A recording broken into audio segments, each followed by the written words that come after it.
और इस बात की मैं बार बार बोल रहा हूँ आप सब लोगों को, रीजन क्या है, देखो मुझे भी नहीं पता किसको क्या दिमाग में चमकने वाला है, ठीक है। मेरे से कोई पूछेगा, मैं क्वेश्चंस, क्योंकि एज ए टीचर मेरा काम है, मैंने सिलेबस करा दिया है, रिवीजन करा दिया है, समरी लेक्चर करा दिया है, तो मेरे हिसाब से रिवीजन एज ए टीचर मेरा काम है अच्छे क्वेश्चंस ला के देना, कि हाँ यार बच्चा अच्छा क्वेश्चन करे, 40 क्वेश्चन करे, 30 क्वेश्चन करे, पूरा चैप्टर उसके दिमाग में आ जाए, वो चीजें करवानी है, वो चीजें मैं करवाऊंगा इस सेशन में। लेकिन कुछ लोग का सब पूरा थ्योरी है सब, भाई उसके लिए सॉरी, इस टाइम पे थ्योरी नहीं पढ़ा सकता।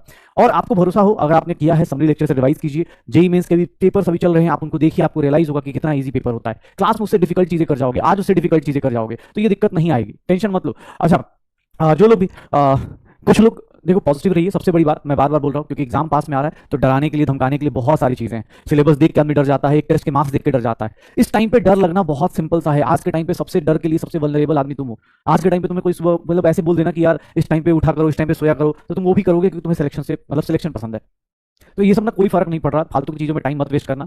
मूल, हाँ एक चीज देखी है शायद अपने पास, जितने लोगों ने अभी जेई मेंस का पेपर देखा, उसमें मूल कॉन्सेप्ट को ऑर्गेनिक के साथ रिलेट कर दिया गया है। मूल कॉन्सेप्ट को ऑर्गेनिक के साथ रिलेट किया गया, ऑर्गेनिक की इक्वेशन है उससे मूल कॉन्सेप्ट रिलेट किया गया है। तो ऐसे कॉन्सेप्ट अब एक दूसरे से ऐड किए जा सकते हैं, मैच किए जा सकते हैं। इस टाइम पे कोई कोई किसी का शेड्यूल नहीं होता। मेरे से कोई पूछेगा ना, तो मैं तो सीधा सीधा यही बोलने वाला हूँ। मेरे से कोई पूछेगा, देखो भाई मुझे बस इतना पता है कि मैं अगर तुम्हारी जगह होऊंगा या तुम्हारी जगह जब था, तो मैं सीधा सीधा अपने एग्जाम को देखूंगा। मुझे नहीं फर्क पड़ता कि सर देखो, किसी का कॉन्फिडेंस जो होता है ना, कॉन्फिडेंस किसी का टेस्ट देने से आता है, किसी का कॉन्फिडेंस पेपर्स करने से आता है, किसी का कॉन्फिडेंस हो सकता है क्लास के क्वेश्चंस करने से, जिसको जैसे कॉन्फिडेंस आए। आप, मैं चाहता हूं आप इस एग्जाम में ना आप ये चीज देखो, एक सिंपल चीज है, कॉन्फिडेंस होना चाहिए प्लस पॉजिटिव माइंडसेट होना चाहिए कि हाँ यार मैं ये कर सकता हूं। और ये ना सच बताऊं, बहुत सारे बच्चे ऐसे हैं, बहुत सारे एग्जांपल्स आपको मिल जाएंगे कि भैया आपने टेस्ट दिया नहीं दिया, साल भर में कितने मार्क्स आए, कोई फर्क नहीं पड़ता। इस टाइम पे आप एक बात बताओ, मैं मॉक टेस्ट में 690 700 लेके आ जाऊं और फेल हो जाऊं जाके 5 मई को, कोई लॉजिक बनता है? कोई लॉजिक नहीं बनता भाई। कोई मतलब कोई फायदा ही नहीं हुआ ना सर, मैं मॉक टेस्ट में बहुत अच्छा था, मैं अपनी कोचिंग में टॉप करता था, अब नीट में जाके फेल हो गया, इसका कोई क्या लाइसेंस है भाई? नहीं होगा, ऐसा जरूर नहीं। बहुत सारे बच्चे ऐसे एग्जांपल्स हैं जो क्या करते हैं कि सिर्फ अपने पास, अब कॉन्फिडेंस किसी का भी, अगर आप ये दोनों चीजें लेके जाओगे ना, आप सिलेक्शन ले लोगे। अब कॉन्फिडेंस किसी का टेस्ट देने से आता है, तो टेस्ट देके लेके आओ।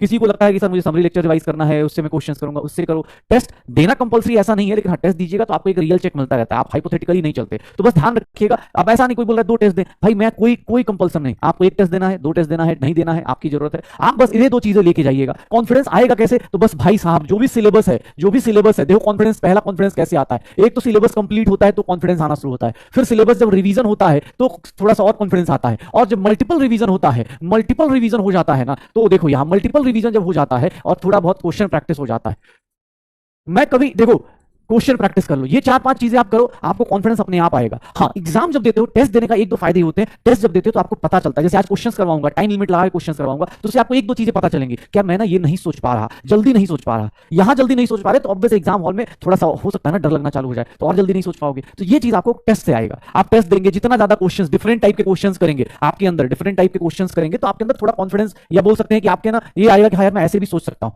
ये सब चीजें ना आप सब लोग, कॉन्फिडेंस इसी तरह से आता है, जरूर नहीं कि टेस्ट देना है, ठीक है ना? तो प्लीज ट्राई कीजिएगा। हाँ सबसे सिंपल सा है, आपके फिजिक्स में यार कोई दिक्कत नहीं यार, ठीक है, कहीं भी जो भी चैप्टर, जो सब्जेक्ट में भी दिक्कत आ रही है उसको करो। बस मुझे इतना पता है 5 मई को हमारे दिन का मतलब होता है ना, लाइफ का सबसे बेस्ट दिन आना चाहिए, और तुम लोग तो ऐसे ही कर लोगे। चलो स्टार्ट करें। हाँ कहीं से भी कर लो, उत्थान से करना है, उम्मीद से करनी है, जिससे भी करनी है, उम्मीद है, उत्थान है, जो जिससे भी तुम्हारा मन लगता है कर लो यार, कोई फर्क नहीं पड़ता, ठीक है। चलो हाँ बस 720 से ज्यादा नहीं लेके आना है, 720 ही लेके आना है। चलो स्टार्ट करते हैं। आज हमारे पास एटॉमिक स्ट्रक्चर और